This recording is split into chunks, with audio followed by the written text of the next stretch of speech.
First in high definition from the station on your side, this is WAVY News 10.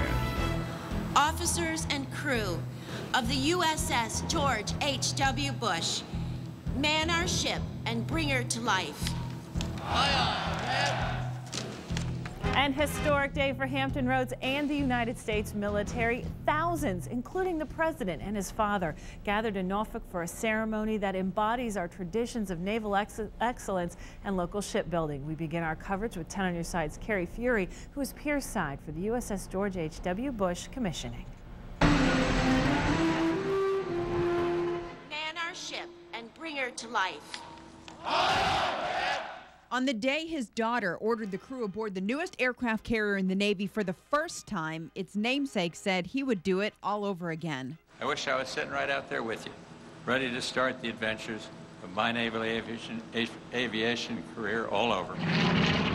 The appearance of this torpedo bomber, just like the one former President Bush flew combat missions in as the youngest aviator in the Navy during World War II, was a surprise for a man his son said was a lot like an aircraft carrier, a force to be reckoned with and a force for peace. And for as long as we live, we will carry with us Dad's other lessons, that integrity and honor are worth more than any title or treasure, and that the truest strength can come from the gentlest soul.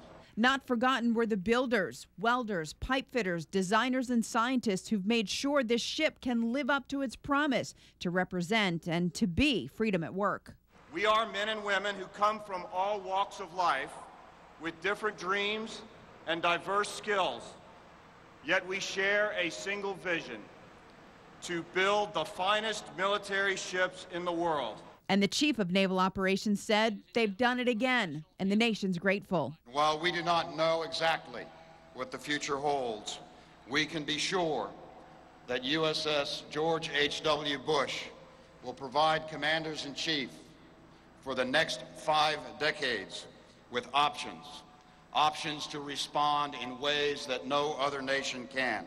And when it does, there will be much more on board than firepower for war or food and water for humanitarian relief. But as you prepare to man this ship, I do know that you take with you the hopes and the dreams of every American who cherishes freedom and peace. So time will tell how history remembers the presidency of George W. Bush, but today the legacy of his father, former President H.W. Bush, was clear to see in haze gray. Carrie Fury, 10 on your side. The Bush's commanding officer will be Captain Kevin O'Flaherty. The ship cost $6.3 billion to build and will house about 5,000 Navy personnel. The aircraft carrier has a top speed of 30 knots and is more than 1,000 feet long, nearly as long as the Empire State Building is tall. And it sits 20 stories above the waterline. The list of honored guests included 2 presidents, a vice president, cabinet secretaries, and the governor. Also on hand were some World War II shipmates of the carrier's namesake, George H.W. Bush. 10 on your side's Mary Kay Maloney continues our team coverage. It was a day full of pomp and circumstance and history. My mom was telling me about how it's a historical moment and everything, and I just thought it was really cool to be here. For Charles Pete, it was a day to see his old Navy buddy again, President George H.W. Bush, the ship's namesake. I was in a ready room with George Bush, and he was sat in front of us when the torpedo bomber pilots came to the ready room. This former turret gunner flew with the president during Mr. Bush's time as a World War II pilot. They were both stationed aboard the San Jacinto. How did he do? He never did anything wrong as far as any of us was concerned. I can't remember anything that he ever did wrong. Roy Hume, who also served with Bush 41, called this day the honor of a lifetime. Well, it's just way beyond my mind. And way beyond, this ship is way beyond my mind. And for the crew of the brand new USS George H.W. Bush, including Laura Owen's husband, a true honor to be the first crew to man this warship. He's a supply officer. What does he think about this? Oh, he's as excited as can be. Yeah, he's thrilled. I'll tell you, as you look at the faces of the people here today, you can see how much it has meant to them to be here on this day that the order was given to bring the USS George H.W. Bush to life. At Naval Station Norfolk, Mary Kay Malady, 10 on your side.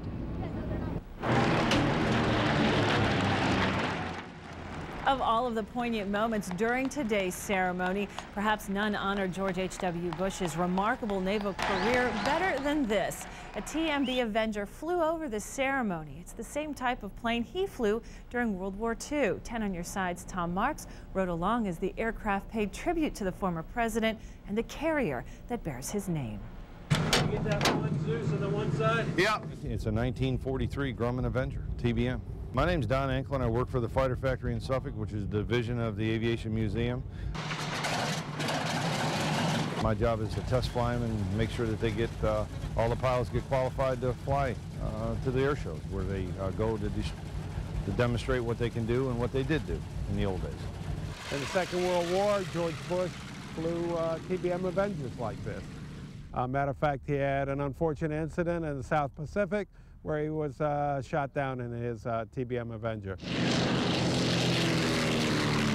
She cruises about 160 miles an hour. Can go up to about 185 to 190 miles an hour.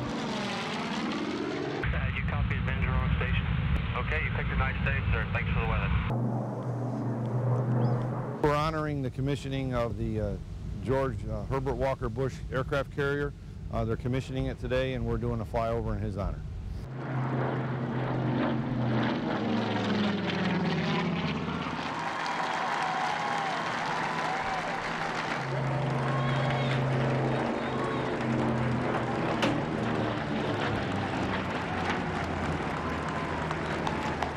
Once you start them up and you see the oil dripping out and the engine come to life and they lift up and all the noise and smoke that they make, it's a whole new experience. Plus, it's one heck of a lot of fun flying these planes. And the plane is housed at the Military Aviation Museum in Virginia Beach. These vintage aircraft are flown to honor the people who flew them. Friends and family say goodbye to 2 young lives cut short in a deadly accident on Interstate 64. Plus, a woman found dead on a Chesapeake street. Now police are trying to sort out the mystery. And some scattered showers moving into Hampton Roads and northeastern North Carolina for tonight. We'll talk about that and some big temperature changes in the 7-day forecast coming up. You're watching WAVY News 10 at 6 with Lori Crouch, Super Doppler 10 meteorologist Cheryl Nelson, and Chris Reckling Sports.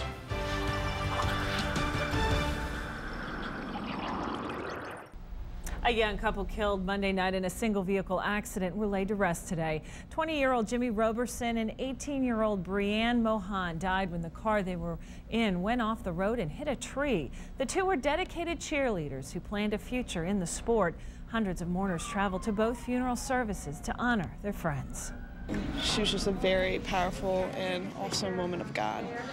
And we love her, we do miss her, but there's more to come in the future with just the impact that she's had on her family and her friends. Man, we've been through a lot. We had a lot of good times, man. I'm never forget them, cherish them forever. You take care of Brianne up there, all right, man? Love you. Investigators still have not determined the cause of the crash. A fire at a senior living center in Newport News destroys a building and claims the life of an elderly woman. A live report is just ahead.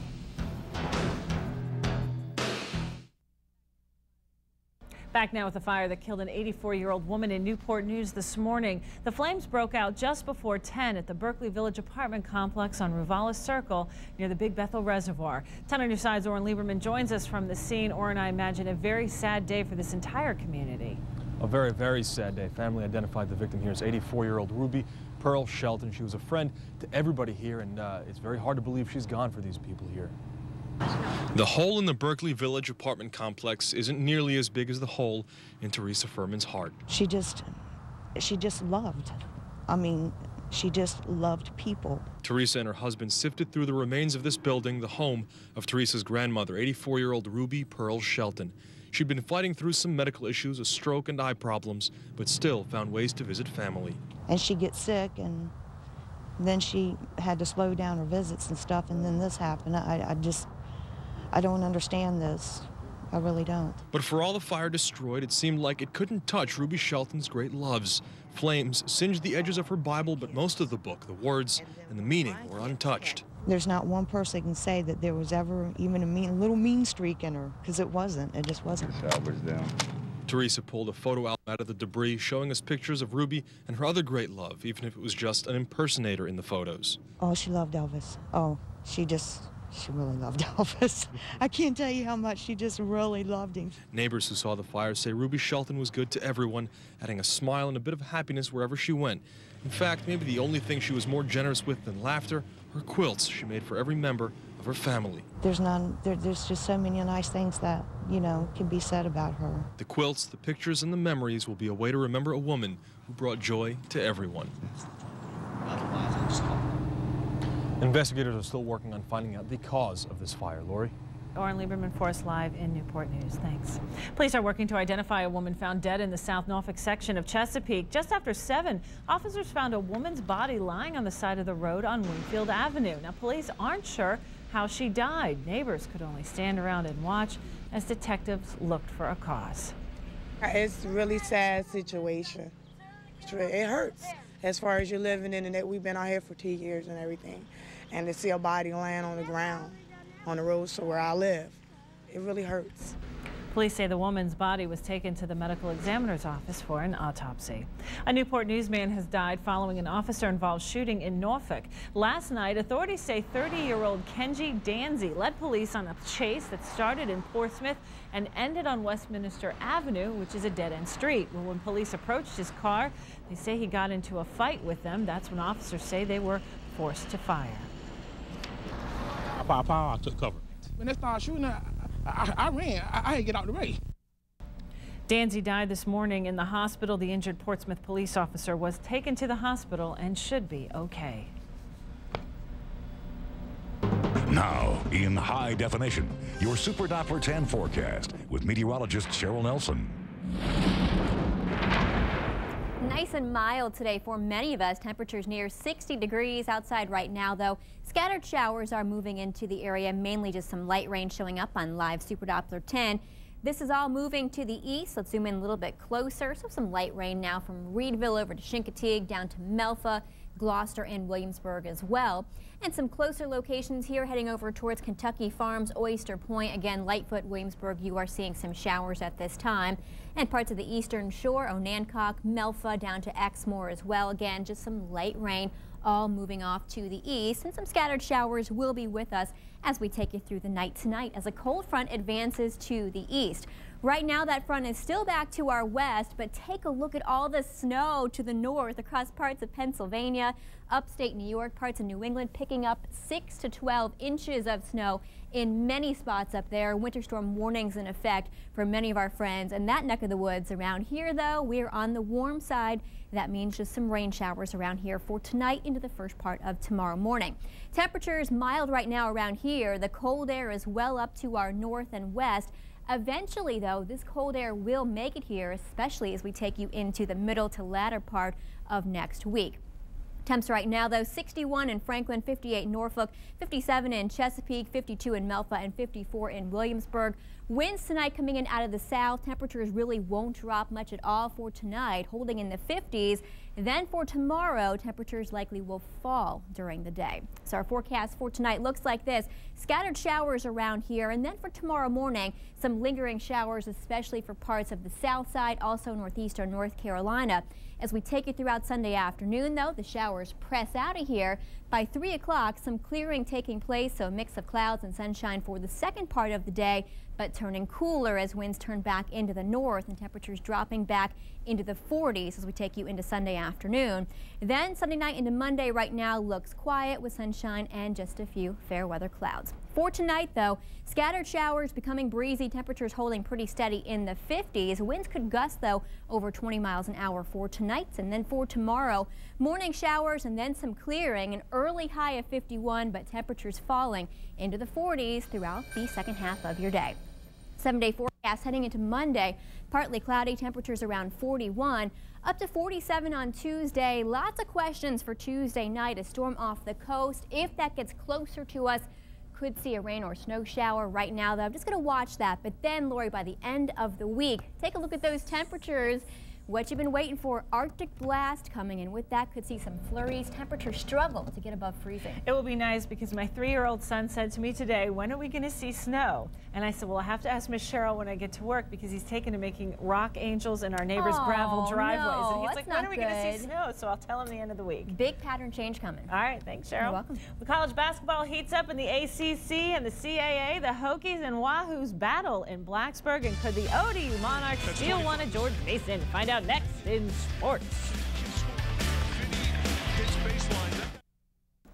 Welcome back. Now that we're well past the new year, the conference race takes center stage in college basketball. In the CAA, the young Old Dominion Monarchs travel to play at George Mason. Jim Laranaga's Patriots are one of the more experienced teams in the league and currently undefeated in conference play. Blaine Taylor knew today's game would be an uphill battle, and the trend continues. The Monarchs fell behind early. Vaughn knocks down the 3, and Old Dominion was down 12 early, but the Monarchs made up some ground midway through the first half. Ben Finney here comes up with a nice reverse layup. Finney led Old Dominion with 16 points. Then it was Darius James driving the paint and puts up the soft left-handed floater. Second half now, Old Dominion never took the lead, but kept it close. Marsharie Neely with the breakaway bucket. It was a 4-point lead for Mason with 5 minutes to go, but Mason was just too tough down low, and from the outside, former First Colonial star Daryl Monroe scored 14 points, had 14 rebounds. Cam Long drains a long 3, and George Mason wins 61-53. Old Dominion drops to 9-6 overall, 2-3 in the CAA. Now to the ACC, where a longtime rivalry was revisited today in Blacksburg. The Hokies and Cavaliers. Virginia Tech swept the series last season, and both of those games went to overtime. Always a physical game when these two teams get together. Jeff Allen with the hard backcourt screen. But it was the Wahoos getting off to the hot start. And this one, Sammy Zagliski with the sweet pass to Mike Scott. Back come the Hokies. Lewis Witcher gets the friendly bounce off the board and slams it down. But it was A.D. Vasaya who took control down the stretch. He finished with a game-high 29 points. Tech holds off a late-charging UVA team, winning 78-75. The Virginia Cavaliers will host North Carolina this Thursday night. Well, some of the nation's top high school and collegiate wrestlers are in town this weekend, competing at the 29th annual Virginia Duels. 10 mats of action-packed action inside the Hampton Coliseum. Some of the best wrestling programs from around the nation faced off in this two-day event, including national powerhouse Oklahoma State. Their coach is John Smith, a two-time Olympic champion. He chose this event over a national event in Iowa this weekend. OSU's Jared Roseholt, the #1 ranked heavyweight in the country, won his match. Lehigh, another top 10 program, was in Hampton celebrating 100 years of their wrestling program. But it's not just college. In the American high school division, Pocosin surprised a lot of people today. They beat Granby in the semifinals to move into the championship. For the Islanders, this is the event of the year. Pocosin High School is the host high school. We're the only high school that's ever wrestled in every Virginia Duels since its inception. And I've been at every Duels. I was 2 years old during the first one, and I know I was with my mom in the kitchen. So it's a special thing to me. It's very special to the Pocosin boys, and we're real happy to be in the finals tonight. Good luck to Pocosin tonight. Old Dominion was back at the Duels this year. The Monarchs lost yesterday to Central Michigan. So today, Steve Martin's teams was wrestling in the losers bracket. A great event at the Hampton Coliseum and a great event at the Virginia Beach Oceanfront today. The Rockfish, Mid-Atlantic Rockfish Shootout. Highlights of that tomorrow. Great right. big fish. Yes, and Good it's cool. eating. Great eating. Awesome. Well, that wraps up WAVY News 10 at 6. We're signing off for now, but we're always online at WAVY.com. Come back and see us tonight at 11.